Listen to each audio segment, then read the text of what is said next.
اب وہ دادی بن چکی تھی۔ 7 جولائی 1985 کو رابرٹ رامیریز پچھلے دروازے سے ان کے گھر میں داخل ہوتا ہے۔ یہاں یہ سمجھنا ضروری ہے کہ یہ 1985 ہے۔ امریکہ میں اس زمانے میں کوئی CCTV کیمراز یا سیکیورٹی الارمز کا کلچر موجود نہیں تھا۔ لوگ اپنے گھروں میں سکون سے رہتے تھے کیونکہ کرائم ریٹ نہ ہونے کے برابر تھا، تو زیادہ تر لوگ اپنے گھر کے دروازے اور کھڑکیاں کھول کر سو جایا کرتے تھے، نو پرابلم۔ اور یہی ایک غلطی تھی جو جوائس نیلسن کی جان لے گئی۔ اس رات اس نے اپنے دروازے اور کھڑکیاں کھلے چھوڑے۔ رابرٹ رامیریز اس کے گھر میں داخل ہو چکا تھا۔ اس نے اس بوڑھی عورت کا ریپ کرنے کی کوشش کی، لیکن جوائس باہمت خاتون تھی، وہ ڈٹ گئی اور اس نے اس کا مقابلہ کیا۔ اس نے رامیریز کے سامنے ہر ممکن مزاحمت کی۔ رامیریز چاہنے کے باوجود ان کا ریپ نہیں کر پا رہا تھا۔ اس ناکامی پر وہ غصے میں پاگل ہو گیا اور بے دردی سے 60 سال کی جوائس نیلسن کا قتل کر ڈالا۔ جوائس کے چہرے اور جسم پر بار بار خنجر سے وار کیے گئے۔ اگلی صبح جب جوائس کی لاش ملی تو ان کا خون پورے گھر میں پھیلا ہوا تھا۔ پہلے ایک چھوٹی بچی، پھر ایک بزرگ خاتون، اور اب رابرٹ رامیریز کا اگلا نشانہ تھا ایک شادی شدہ جوڑا۔ ونسنٹ اور میکسین کے گھر میں جس وقت رچرڈ رامیریز داخل ہوا، دونوں سو رہے تھے۔ رچرڈ نے بندوق سے پہلے سوتے ہوئے ونسنٹ کو سر میں گولی مار کر قتل کیا۔ اس کے بعد وہ ریپ کے ارادے سے میکسین کی جانب بڑھا، لیکن گولی کی آواز سن کر میکسین جاگ گئی تھی۔ وہ فوراً گھر میں موجود بندوق کی جانب لپکی اور اسے رچرڈ رامیریز پر تان دیا۔ یہ رچرڈ کی حیوانیت کی آخری رات ہونے والی تھی، لیکن بدقسمتی کہیں یا کچھ اور، میکسین کی بندوق سے گولی نہ چل پائی۔ رچرڈ رامیریز کی سانس میں سانس آئی، لیکن اس کے بدلے میں اس نے میکسین کے ساتھ حیوانیت کی ساری حدیں پار کر دی۔ اس نے میکسین کو قتل کیا اور اس کی آنکھیں نکال کر اپنے ساتھ لے گیا۔ رچرڈ کی وارداتوں کا کوئی پیٹرن سمجھ میں نہیں آ رہا تھا۔ پہلے اس نے ایک بچی کو نشانہ بنایا، پھر ایک بزرگ خاتون کو، پھر شادی شدہ جوڑے کو۔ وہ نہ کسی مخصوص پیٹرن سے اپنے ٹارگٹس کو چنتا، نہ واردات کے لیے ایک ہتھیار استعمال کرتا۔ اس کی اس عادت نے پولیس کو بڑی مشکل میں ڈال دیا تھا۔ اس کا سراغ لگانا مشکل بنتا جا رہا تھا۔ آنے والے دنوں میں رچرڈ رامیریز کی وارداتوں کا سلسلہ تیز ہوتا گیا۔ وہ زیادہ تر لاس اینجلیس کی خواتین کو نشانہ بنا رہا تھا، لیکن پولیس اسے پکڑنے میں بالکل ناکام تھی اور یہ خبر بہت جلد میڈیا تک بھی پہنچ گئی۔ کچھ چینلز نے اسے واک ان کلر کا نام دیا، کچھ نے ویلی انٹروڈر کا نام دیا، لیکن جو نام اس کی پہچان بنا وہ تھا نائٹ سٹاکر۔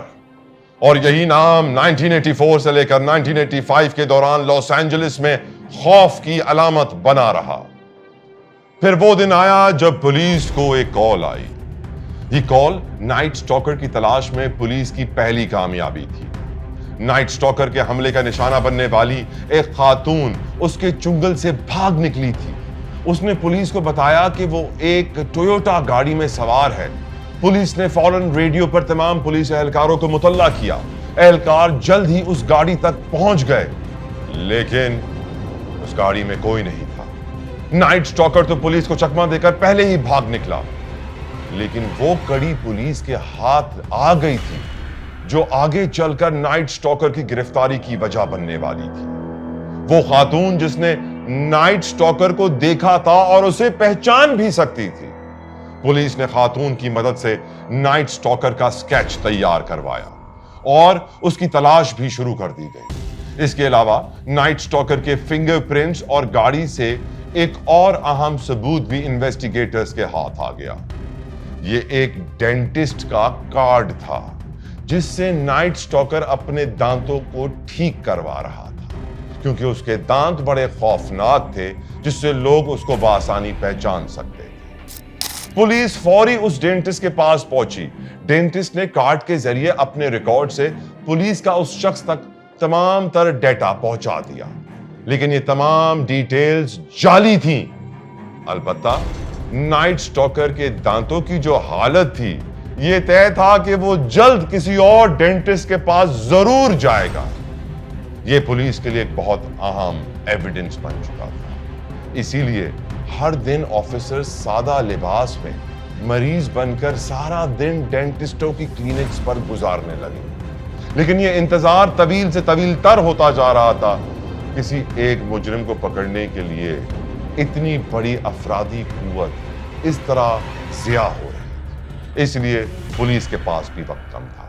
لہٰذا انہوں نے اس کے بدلے ڈینٹسٹ کے کلینک میں ایک الارم فٹ کرنے کا پلان بنایا، جس کے بعد یہ طے ہوا کہ جیسے ہی نائٹ سٹاکر ڈینٹسٹ کی کلینک میں آئے گا، وہ الارم فوراً بجا دیا جائے گا۔ کچھ دن بعد انویسٹیگیٹرز کو ایک ڈینٹسٹ کی کال آتی ہے، جسے سن کر وہ حیران و پریشان رہ جاتے ہیں۔ ڈینٹسٹ انویسٹیگیٹر سے پوچھتا ہے کہ آپ کیوں نہیں آئے؟ وہ ملزم تو صبح سے ہماری کلینک میں آیا ہوا ہے۔ یہ سن کر انویسٹیگیٹرز کے پیروں تلے زمین نکل گئی۔ نائٹ سٹاکر کو پکڑنے کا سنہرا موقع ہاتھ سے نکل چکا تھا۔ بعد میں پتا چلتا ہے کہ ڈینٹسٹ نے الارم کا بٹن تو دبایا تھا، لیکن کسی ٹیکنیکل خرابی کی وجہ سے الارم بجا ہی نہیں۔ ایک بار پھر نائٹ سٹاکر پولیس کے چنگل سے بھاگ نکلا۔ انویسٹیگیٹرز کی فرسٹریشنز بڑھتی جا رہی تھی۔ نائٹ سٹاکر ہاتھ میں نہیں آ رہا تھا اور وارداتیں بھی کرنے میں کامیاب ہو رہا تھا۔ نائٹ سٹاکر اب تک 15 افراد کا قتل کر چکا تھا، کئی کے قتل کی کوشش کی تھی اور کئی کو ریپ کر کے ادمری حالت میں چھوڑ گیا تھا۔ اب پولیس کے پاس نائٹ سٹاکر کے حوالے سے آخری سراغ بچا، گاڑی سے ملنے والے اس کے فنگر پرنٹس۔ یہاں یہ سمجھنا ضروری ہے کہ ہم سال 1985 میں ہیں۔ اس وقت ایسا کوئی ڈیٹا موجود نہیں تھا جس سے فنگر پرنٹس میچ کر کے نائٹ سٹاکر کی پہچان کی جا سکے۔ پھر بھی پولیس کی بھرپور کوششوں سے نائٹ سٹاکر سے ملتے جلتے 100 فنگر پرنٹس انویسٹیگیٹرز کے ہاتھ آ گئے، جن میں سے آخر کار ایک نائٹ سٹاکر کے فنگر پرنٹ سے میچ کر گئے۔ اور تقریباً 1 سال کی محنت کے بعد پولیس نائٹ سٹاکر کی پہچان کرنے میں کامیاب ہو ہی گئی۔ یہ شخص تھا رچرڈ رامیریز، جو شیطان کی پوجا کرتا تھا۔ اسی لیے وہ ہر واردات کے بعد شیطان کا نشان یا سیٹنزم کا نشان پیچھے چھوڑ جاتا تھا، اور یہی نشان پولیس کو رچرڈ کی گاڑی سے بھی ملا تھا، اور یہی نشان ہر واردات کی جگہ پولیس کو بھی ملتا تھا۔ رچرڈ رامیریز ٹیکسس میں پیدا ہوا اور بہت ہی کم عمر میں تشدد کی لت کا شکار ہو گیا۔ جب وہ 12 سال کی عمر میں تھا، اس کے کزن نے اسے ان خواتین کی تصاویر دکھائیں جنہیں ویتنام کی جنگ کے دوران اس کے کزن نے ریپ کرنے کے بعد قتل کر دیا تھا۔ یہ تھی اس کی موٹیویشن، یہ تھی اس کی انسپریشن۔ رچرڈ کا کزن میگنول دراصل سابق فوجی افسر تھا جو ویتنام جنگ کا حصہ رہا۔